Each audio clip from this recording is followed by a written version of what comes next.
مرة سنسرعت لا يزشد كان ناي مرة معلتي لازم مرة معلتي بقولنا خا هل الأريس تبالي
دحين مساخم موز لما عنتي زجبر زلنا يزي بأوروبا حبرت تصريح نركوز زلنا شد ناي مهتار كفتي بوانا نت ياو تزحلف كونتات الشد زي خسر حلو لمن تحساب غير تصريحه ياو كبابنا مبزحتي ناي سدت تتقعيو زي مسارة مقبار ياو مناسي كاب سدت صنيحهم كاب سدت نزملسو ياو نخبابي عسرت زخونو توديوم نزسرحو اكلات بحبرة أوروبا ياو تسرح لنا له كسرح خلون نزوم كاب سدت تملستي زخونو حواتنا وديو كان محبرة تخات انا غيركا حاورهم نكون صرحو ياو تعلموا استسرح بروجكتيو ياو بزلم عن تقلت ناي مرخا ويكا ناي منرقه سنسرعت يقبر له ياو زي ملكيتو وانا نايتي بروجكت متحاور زخونو ايت وندوسن عصير نوره خونا عمو ياو بخبري عدم نزمصاهم كن بطعمي انا نمسكن انكو عاد حنمصاهم ي بروجكت ቀደም ሲል ከጦርነቱ በፊት የተጀመረ ፕሮጀክት ነው። ዋናው ዓላማው ለወጣቶች የሥራ ዕድል እንዲፈጠር ተብሎ ታስቦ ታቅዶ ነው ከጦርነት በፊት የታቀደው። እዚ ፕሮጀክት ቅድመ ኩናት ዝተጀመረ እዩ ቀንዲ ዕላምኡ ንመናእሰይ ዕድል ስራሕ ምፍጣር እዩ እዚ ፕሮጀክት ብምኽንያት ኩናት እዩ ደንጉ ነይሩ እዚ ፕሮጀክት ቤት ጽሕፈት ሰለስተ ቀንዲ ስራሕታት ዝሰርሐ እዩ ቀዳማይ ዜጋታትና ኣብ ዝተፈላለዩ ሃገራት ስደት ጸኒሖም ጸገም በጽሕዎምን ተኣሲሮምን ዝምለሱ ሓገዝ ኢኮኖሚያውን ማሕበራውን ብምግባር ምስ ዝነበሩሉ ማሕበረሰብ ተዋሂዶም ንኽነብሩ ምግባር እዩ ቀንዲ ዕላምኡ ካልኣይ ድማ ብዘይ ስሩዕ ፍልሰት ተሰዲዶም ዝነበሩ ግን ድማ ዝምለሱ ዜጋታት ነዚኦም ንምጥያሽ ዝሰርሑ በዓል ሃፍቲ ዘይመንግስታዊ ትካላት ብገፊሑ ኣብዚ ጉዳይ ዝነጥፈሎም ብተመሳሳሊ እዚ ፕሮጀክት ቤት ጽሕፈት ዝሰርሑ ዝተፈላለዩ ትካላት መንግስቲ ካብ ፍልሰት ተመለስቲ ተቐቢሉን ኣብ ምጥያሽ ዝሰርሑ ይኹን ዘይ ስሩዕ ፍልሰት ዝሰርሑ ነዚኦም ዓቕሚ ንምጥንኻር እዩ ዝሰርሑ ዘለዎም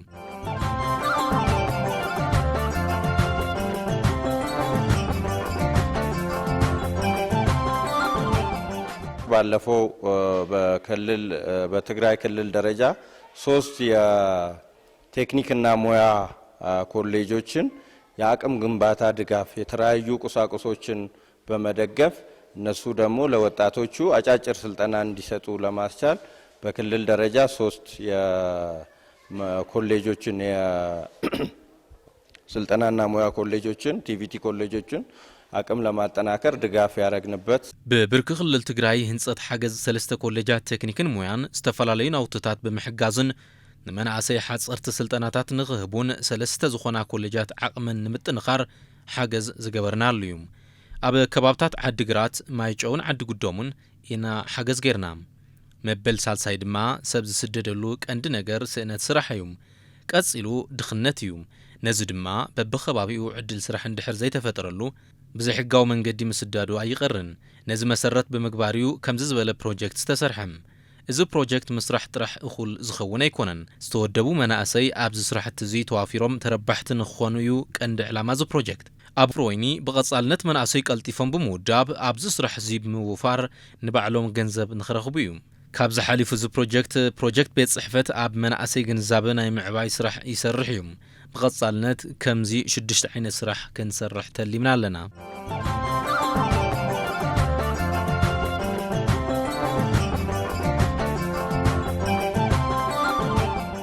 ሰላም ሲፈጠር ይሄ ፕሮጀክት በአጭር ጊዜ ውስጥ መስራት የቻልነው ለዚህ ይሄ በዚህ ሁኔታ ፕሮጀክትም ወይ የስደተኞችና ተመላሾች አገልግሎት አመኔታውን እምነቱን ጠብቆ አቆይቶ የነም ፕሮጀክት በመስራቱ እጅግ እንኮራለን ሰላም ምስተረኸበ እዚ ፕሮጀክት መስራሕ ዝኸአልናም ፕሮጀክት ቤት ጽሕፈት ግልጋሎት ምጥያሽ ስደተኛታትን ካብ ስደት ተመለስትን ቅድሚ ሕዚ ኣብ ትኽልል ንኽስራሕ ተሓሲቡ ዝነበረ ፕሮጀክት بأمنات كساب حزي أصنحو حزي بمسرحو بالطعم نخرح أب مودعتا كحلفو زدل ملأختي أب ملا إثيوبيام قدم حزي أستات 21 بروجكتات سريحنا ينام إذا فولي زبلوم أب حتصير أوانن صريت بزلو درجان تسريحو استزازمي نز بروجكت زي بأوانو تسريحو نخزازم عبي استواصو زقوركم حلف تخللن وردان بطعمي كمسجني دلي كابز بمقصال أب أديس أبابا زلو ناتنا مسارحتنا نزو بروجكت بأوانو نخزازم زصرحو بتمساسالي كمسجني فتو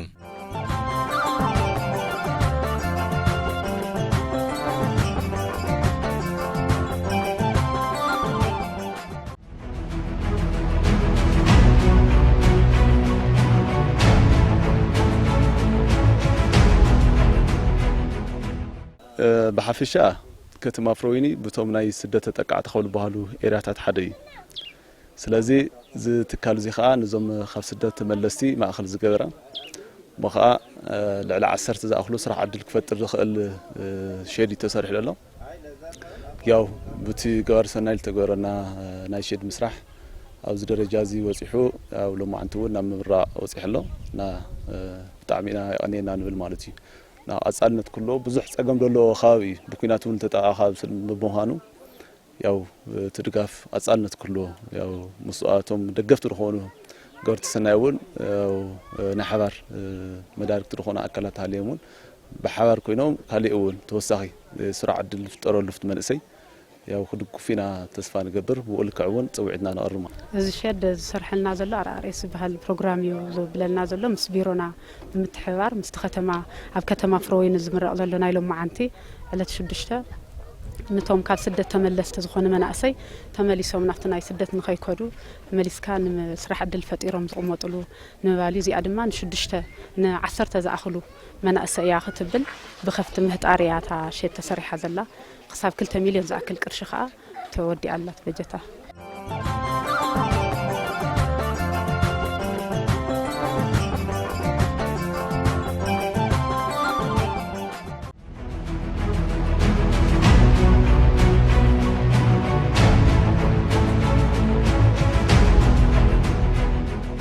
هزت من أسي تسفانا مقرات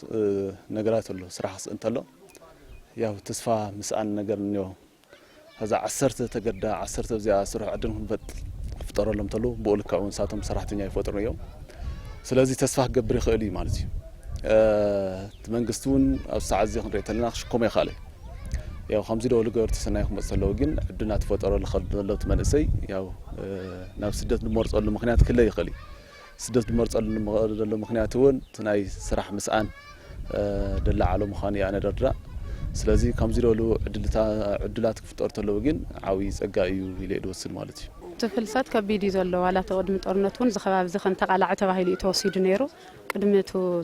جت أمنا خبيد زخنا نايت أرنت جزية ين زيعة سلك تجير نيرن سلستي أن ختمات كتما مخني ختما فرويني خمون كتما فاتس ين تن هذا بروجكت زي حق زنا زلوا زيعة كقدمتو أرنتون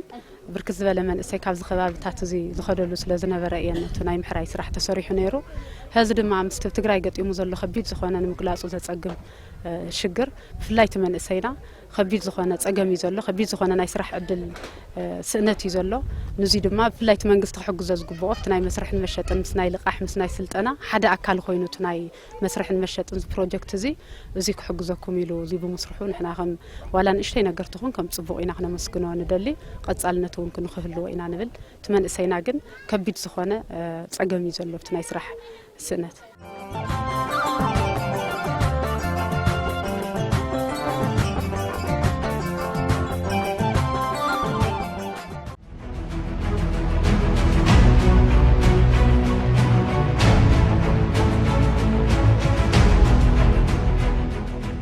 ስራحው ዝዕድል ብምፍጣር ብጣዕሚ ደስ ይብለና ካሚል ቅጽልኒዮ ስራሕ ፈጠራል መናእሰይ ካሚል ቅጽልኒዮ ክበዝሕኒዮ ስደት የድሊ ካብ ስደት ተቆጢና እዚያ ዓድና ሰሪሕና ክንልወጥ ትልድሊ ተስፋ ይህቦ እዩ ብፍላይ ስፍሕ ኢሉ እንድሕር ዳኣ ኸይድልና እቲ መንእሰይና ተን ዛዕባ ዓዱ እንድሕር ዝተመቻቸወ ናይ መስርሕን መሸጥን ይኹን ናይ ልቃሕ ከምኡ ናይ ስልጠና እንድሕር ረኺቡ ስደት ዝመርጽ የለን ዝሮ ዝሮ ግን እዚ ጠናኺርካ እንድሕር ተሰሪሑ ጽቡቕ ጭላንጭል ተስፋ ክኾነ ይኽእል እዩ ዝብል ሓሳብ እዩ ዘለና ኣነ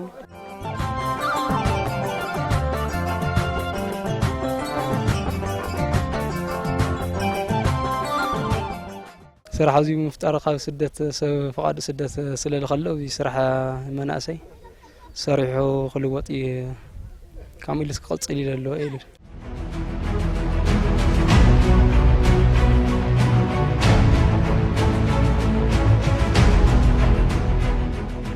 ስራሕ ዕድል ክፍጠረሉ ኢና ንሓስብ መንእሰይ ሰፊሕ እዩ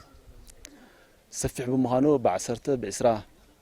ዝፍጠረሎም ስራሕ ዕድል ብቻ ተጠኽውል ኢና ንሓስብ ስለዚህ ከም ስለሆነ እቲ ፕሮጀክት በባዓመቱ ተገርደ ካብዚ ብልበለጸ ነገራት ኣታኣቲ ብቴክኖሎጂ ዝተሓገዘ ናይ ሞያ ትምህርታት ብለሎ ነገራት እውን ኣብኡታት ትነጥፍ ኢለ ይሓስብ ማለት እዩ መብዛሕትኡ መንእሰይ ክዘና ድኽእል እውን ናይ ሞያ ክእለት ተዕዊ እዩ ናው ከምኡታት ደሉ እውን ያው ትነጥፍና ድጋፍ እውን ብኡልከ ያው ዝዓዘዘ ትኸውን ትድጋፍስ በብጊዜ በብዓመቱ ንትረለ ስራሕ ሱኡል መንእሰይ ብዝሓቁፍ ተስፋ ብዝገብረሉ መንእሰይ ትኸውን ይብል ወኽሕልፎ ደሉ መልእኽቲ ቀጻልነት ክሎ ዝ ፕሮጀክት እዚ ቀጻልነት ክሎ ቀጻልነት ብቻ ከይኾነ ያው ንዕኡ ሓገዝቲ ክኾኑ ድኽእሉ ገበርቲ ሰናይ እውን ከተኣታት ማለት እዩ ምክንያቱ ከም ተቀድም ኢለ ተገለጽኮ ዓቕም ናይቲ ከተማ እውን ያው ንትደሎ መንእሰይ ክሽከም ድኽእል ዓቕም የውሊ ስለዚ ዓቕም የውሊ ከተማ ተኾይና ከዓ ግዴታ ክድገፈሎ ማለት እዩ ትለይ ተደጊፉ ግን ያው እቲ ናይ ስራሕ ስኡን መንፈስ እውን ጸገም ስለ ክፈጥር ድኽእል ያው ምዃኑ ኣነ ጽቡቕ እዩ ሸድ ብዙ ሰሪሕካ ካብ ቅርሽቶ ሰሪሕካ ባዕሉ ስራሕ ዕድል ክፈጥር ኣብ ትሕቲኡ ከዓ ሰራሕተኛ ከተኣታቲ ኣብ ምግባር ጽቡቕ እዩ ግን ድማ ብቴክኖሎጂ ዝተሓገዘ ኣብ ናይ ሞባይል ጽገና ክኾን ይኽእል እዩ ካልኦት ትምህርታት እውን መሰረት ገበረ ግን ከምኡታት እውን ስልጠናት እዩ ትመንእሰይ ተስፋ ዝገብረሉ ነገር ትፍጠር ያው ጻውዒትና ነቕርብ ማለት እዩ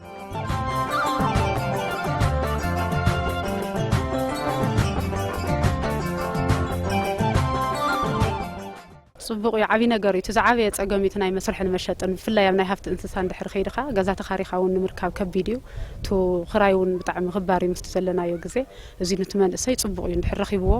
ድሕር ሰፊሑ ብጣዕሚ ጽቡቕ ተስፋ ዝህብ እዩ ዝብል ሓሳብ እዩ ኣብ ምራሕ ኣብዚ ውሕድ ግን ክቕጽልኒዮ ክበዝሕኒዮ ዝል ስራሕስ ክበዝሕኒዮ መናእሰይ ሰሪሖም ክጥቀሙኒዮ بتاع محجوسية دستنيا خميلي قصير يخيل له بقصالنا تون بروجكت خم إن نزرع زلنا خمون عقمي دات أنكر خيدو تناي بجت يكون تناي كال تنس منقص زلنا نجارات ندحرنا بتستخاخ لدرجة بيصحوا بزحش أنت من سينا كاب سدتن كاب سرح الناس نزغرف له سرح نخنسرحنا كم بيرن الأخوة سيدنا نسرح زلنا